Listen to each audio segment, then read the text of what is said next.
Hello, everybody. Welcome to today's morning live stream, Bible reading, study, and devotional. Today we're going to be jumping into Second Chronicles chapter 3, and I invite you to read along with me. If you don't have a physical Bible and you'd like one, send me a private message. I'd love to hook you up with one. Otherwise, the Bible app, Bible Gateway, two fantastic resources. I'm reading out of the New Living Translation, and message me. This Bible could be yours. So as you guys are turning to 2 Chronicles 3, I want to take a second to reflect on what we read yesterday. And I know normally this is the afternoon. I'm a bit more awake. Honestly, I was feeling like pretty awake, and then I sat down in this comfy chair, and it's like, but I'm going to do it anyway. Second Chronicles 3 is what we're reading. So as you guys are turning to that, I just want to reflect on really the last chapter, but the last couple chapters. So in the first chapters, God says to Solomon, like, hey, what do you want? And I'll give you anything you want. And Solomon goes, you know what? I want wisdom so I can govern my people. And I saw that really as a good call to like strengthen his calling. He knew that he was going to be king, leading the people, and he wanted to do what God has called him to do well. So he asked for and seeking blessings within his calling. And I thought that was really interesting and kind of inspiring. One of the things I pray for as we're reading this, because one of the things that God got me to do was to read the Bible. I'm dyslexic. There's a lot of things that like I should not be doing in this, but almost every time that I sit down to open up the Bible and read it with you guys, I pray that I can read it, I can understand it, and I can communicate it well on here for God's glory, right? And so that it's entertaining, so that when we're reading it together, you guys don't get stumbled up on all the ways that I get stumbled up on. And I've definitely had some big ADD days. And then into the next chapter, it was the plans to build the temple, the deal to get the materials from Tyre, and assigning people jobs. And one of it ended off with the foreigners living among them getting jobs, where it's easy to look at it today and be like, those jobs sound like slavery. But then it's not really. Some of them were foremans, right? So those aren't necessarily slavery type jobs. And these were actually like jobs of great honor, that we still see people fighting for the right to like work on these kinds of projects when building things for God in the world today. So like these weren't slaves. They were foreigners given roles of dignity and respect. And dignity and respect for others was really shining through yesterday. So the first acts of wisdom meant dealing with people, even foreigners, with dignity and respect. And that really jumped out at me yesterday. And it fit the themes of some stuff that was happening yesterday. Yesterday, we ended up hosting this like anti-hate group to brainstorm ways of changing the narrative of hate within Orangeville. And it was a really cool thing. People from churches, but a lot of people not from churches wanting to participate, wanting to change that narrative, which was really, really cool, because like Jesus was all about like loving the least of these, loving the foreigner living among us, loving, the outcast, right? Leaving the 99. And to have so many non-church members realize that, this is actually something that the church cares about too, is really, really cool. And it also inspired me to wear my Product of Grace hat tonight. So that's what kind of yesterday was about, and that leads us into today. And so now, without further ado, Solomon builds a temple in Chronicles chapter 3. So Solomon began to build the temple of the Lord in Jerusalem on Mount Moriah, where the Lord had appeared to David, his father. The temple was built on the threshing floor of Araniah, the Jebusite, the site that David had selected. The construction began in mid-spring, during the 4th year of Solomon's reign. These are the dimensions Solomon used for the foundation of the temple of God, using the standard of measurement. It was 90 feet long and 30 feet wide. The entire room at the front of the temple was 30 feet wide, running across the entire width of the temple and 30 feet high. He overlaid the inside with pure gold. He paneled the main room of the temple with cypress wood, overlaid it with fine gold, and decorated it with carvings of palm trees and chains. He decorated the walls of the temple with beautiful jewels and with gold from the land of Paravim. He overlaid the beams, thresholds, walls, and doors throughout the temple with gold, and he carved figures of cherubim on the walls. He made the most holy place 30 feet wide, corresponding to the width of the temple, and 30 feet deep. He overlaid the interior with 23 tons of fine gold. The gold nails that were used weighed 20 ounces each. He also overlaid the walls of the upper room with gold.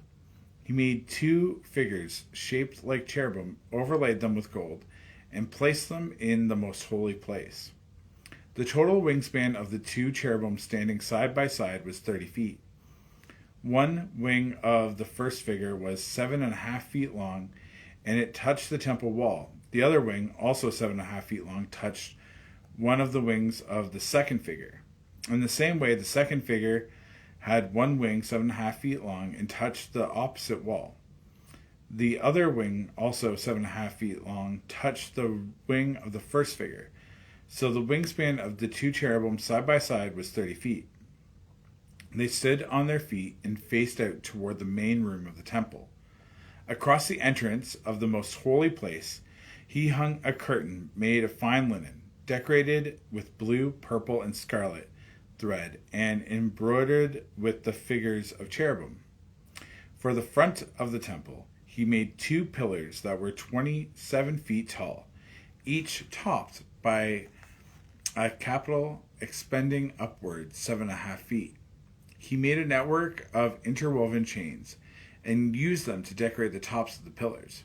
He also made 100 decorative pomegranates and attached them to the chains.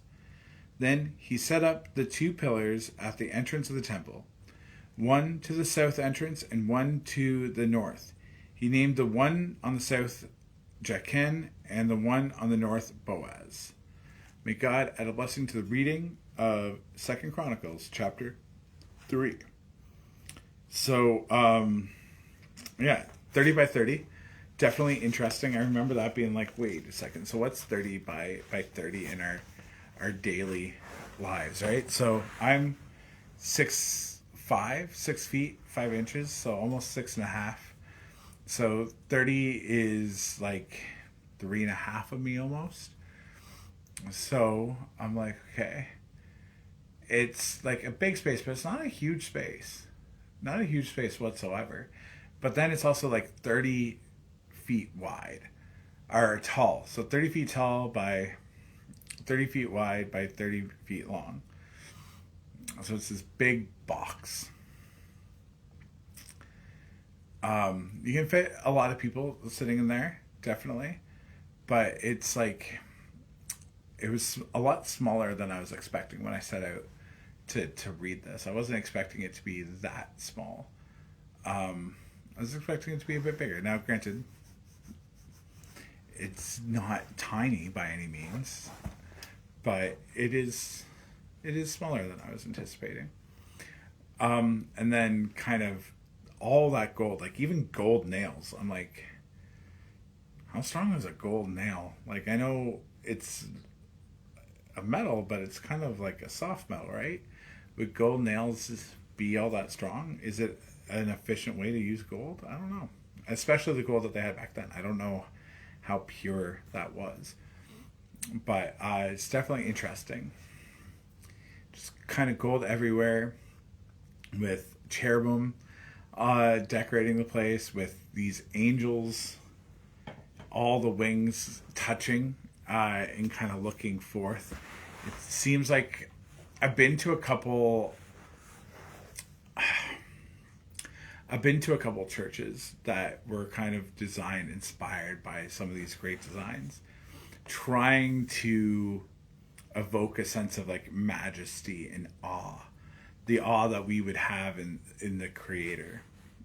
And some of these churches really evoke that. And it's interesting because I'm someone that traditionally I would feel like, oh, well, that's a waste of money, right? Like you could have done this with it, you could have done that with it, and it seems wasteful. And I used to think that with the ways that we decorate and put so much stuff forward. Like, I remember when we first started going on the Florida trip, there was this Jesus with his hands up in the air, and it was like, oh, that's like touchdown Jesus. And we kind of made fun of it, and it felt like this huge monument to themselves, not to Jesus, when I looked at it. And it kind of filled me with disgust. I'm like, these people could be doing this, they could be doing that, they could be doing this with it. And I judged them pretty harshly. I was like, that's the American church. All flash, no substance. That's what I thought. That was my feelings. But I still kind of liked it. I wanted to see it, and it got hit by lightning, and I was like, haha. God also didn't like it. I felt justified in my hatred and mockery. And then they rebuilt it. And I was like, oh, really? And now it was Jesus with his arms stretched out forward, which then I don't know what they actually call it, but we would mockingly call it, my fish is this big Jesus, because it looked like he was just like, oh yeah, like I'm measuring the fish. I think he was supposed to be like looking like he was giving a hug, but his arms were kind of stiff, right? So one time driving back from Florida, one of the last southbound trips that we did, I was in a car and everyone else fell asleep, so I'm like, I'm doing a detour. They're not going to know. We're way ahead of the bus that's taking everybody else, so like we got time to do this detour, so I'm going to do a detour. So I drive to my fish is so big Jesus, and everyone wakes up and they're like, ah. And they have like this fountain, and it's like it's very beautiful. It felt like this, like just an abundance and showcase of wealth. But I could drive right up to it. They had this fountain. They had music going that was like heavenly type music, and it did strike a bit of awe. And it was like, yeah, this is exactly what I thought it was. They could be using this money to like do like shelters and homeless things, and like that was my judgment. And then I started kind of exploring the property a little bit, and I got humbled real quick. The one building that I was like, oh, who knows what this is? Like, their church is immaculate, and like it looked crazy. And then there's this 2-story building to the one side. I was like, well, what's this? It's a home for single mothers. And I was like, oh. And as I'm walking around the property, I'm realizing how much they're giving back to the community. And this wasn't a beacon to wealth. It was a beacon to hope. It was a beacon to Jesus. When you need help, go to Jesus. And those that are in the community knew the hearts of what was going on there. I didn't. From the outside, I had judgment. From the outside, I judged so harshly. Yet, those that were in need knew that they just had to go to that giant Jesus on the highway, and they could find help. And I was humbled real quick. My sense of entitlement was gone. And before that, I would struggle with the Old Testament and how much they would design, these big immaculate buildings to worship God. That sense of like kind of awe and majesty, but it was a beacon of God on earth. As they're trying to find wealth, they're trying to find this, they're trying to find this. The source of it is there in the temple. The source of everything is in that temple. And they had these master craftsmen that wanted that were given these skills, that worked and honed on these skills. The best of the best came and put it all together to be but a reflection of God's glory, to be but a reflection of his greatness. And I've visited a lot of churches. I miss the art of stained glass. It's beautiful. It tells a story. It's engaging. And it creates this great sense of atmosphere. And I kind of am finally, after being a Christian for,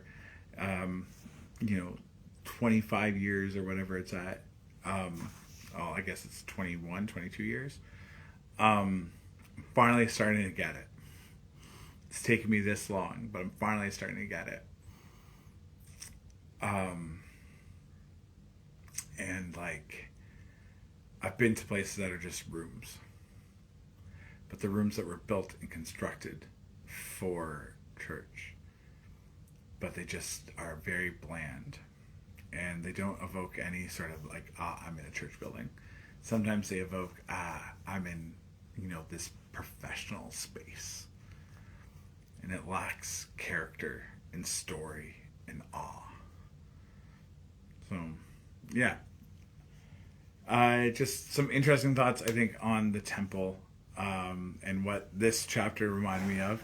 I made it a lot about me, so I apologize there, but that's my reflection on this stuff with the temple.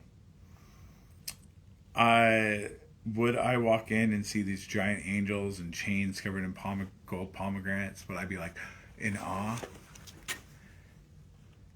I think I would. If I hadn't stepped foot in some of these churches, I probably don't think I would be. But I've stepped foot in some churches that date back hundreds of years. I think I get it. I think I get the awe and the reverence that is on display when you walk into these places now. And Solomon knew what he was doing. It's like he was one of the wisest men to ever live. Let us pray. AJC, awesome Jesus Christ, I thank you for all the ways that you love us, you guide us, you bless us, you direct us. Lord, it's so easy to pass judgment on things that we don't really understand when we can look back from afar and cast judgments. How they're getting these people, these foreigners from Tyre, they're getting all the foreigners living among them to do this and do that. And like, we can have such judgments and miss out on your loving heart at the center of it. Like my fish is too big, Jesus. We can just see the spectacle and miss the heart. But Lord, help us to find places that remind us of you and your glory. Be in spaces that inspire us to think of nothing less than you, the creator of everything, the source of all life, the universe and everything. Help us to find these places, especially during the fall, that remind us of you. Because you and your fingerprint are on all of creation. In Jesus' mighty and powerful name, amen. All right, thank you guys very much. Have a fantastic rest of the day. I see some people are coming in kind of late. It's okay. You can go back and reread it. And I shared an interesting story where I was very judgy. But for now, have a great day, guys. God bless. Bye.